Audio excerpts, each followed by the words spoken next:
Okay, so further understanding the concept of this alkoxide and attaining the stability of them, let us see.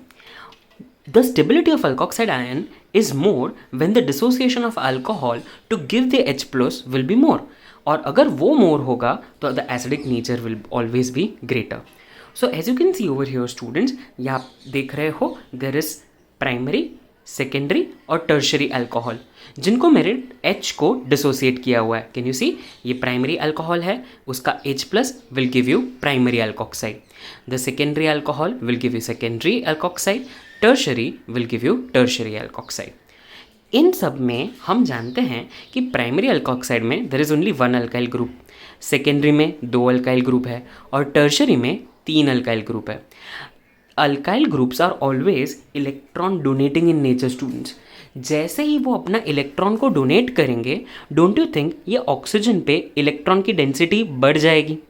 जैसे ही electron की density बढ़ेगी, don't you think the stability of the alkoxide will decrease. मतलब यहाँ पे तो 3 alkyl group है, तो तीनों अपने इलेक्ट्रॉन्स को डोनेट करेंगे. यहाँ ऑक्सीजन पे इलेक्ट्रॉन की डेंसिटी कितनी बढ़ जाएगी, due to which the stability of this tertiary alkoxide will decrease. और अगर इसकी स्टेबिलिटी कम हो गई स्टूडेंट्स, तो एसिड की स्ट्रेंथ भी डिक्रीज हो जाएगी. इसका मतलब क्या होगा students? Yes, you are guessing it correct, that the acidic strength will be something like this.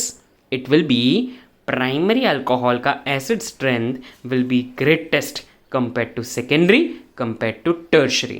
मतलब जैसे ही आप primary से secondary जाओगे और secondary से tertiary, the acidic strength will decrease. And why it will decrease? As alkyl groups are electron donating in nature, it increases the electron density on oxygen of the alkoxide ion and hence decreases the stability of alkoxide. अगर alkoxide की stability decrease हो गई तो acid strength भी decrease हो जाएगी. Clear?